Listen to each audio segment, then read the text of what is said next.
News insight کے ساتھ میں ہوں عامر Zia.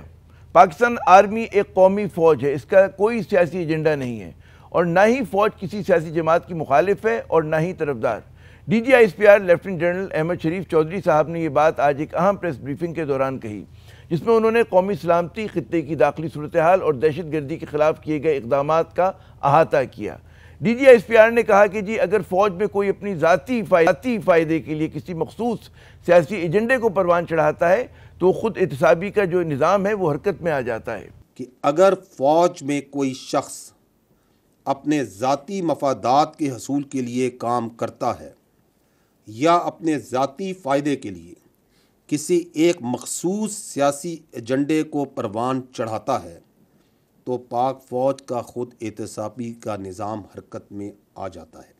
D G I S P R نے دہشت گردی کے خلاف جنگ میں فوج کی قربانیوں اور کامیابیوں کو اجاگر کرتے ہوئے کہا، اب تک رواں سال میں 32,173 مختلف نوعیت کے انٹیلیجنس بیسڈ آپریشنز کیے گئے ہیں، جن میں گزشتہ ایک ماہ کے دوران آپریشنز کی تعداد 4,021 ہے۔ گزشتہ ایک ماہ میں آپریشنز کے دوران 90 خوارج کو واصل جہنم کیا گیا۔ روزانہ کی بنیاد پر 130 سے زائد آپریشنز افواج پاکستان،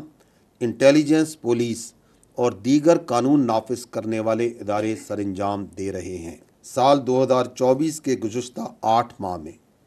کاؤنٹر ٹیررزم کے آپریشنز کے دوران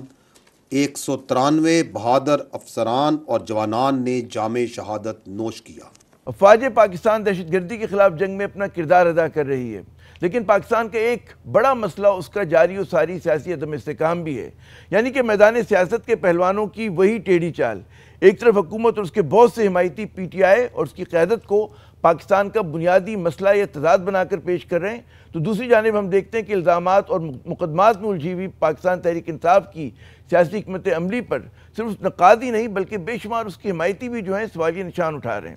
ان کا کہنا ہے کہ پی ٹی آئی کی عوامی مقبولیت اپنی جگہ، لیکن پے در پے غلط فیصلوں نے اس کی مشکلات میں اضافہ کیا ہے، اور صرف یہی نہیں، پارٹی کے اندر کے اختلافات اور گروہ بندی کی خبریں بھی آئے دن میڈیا کی زینت بنتی رہتی ہیں۔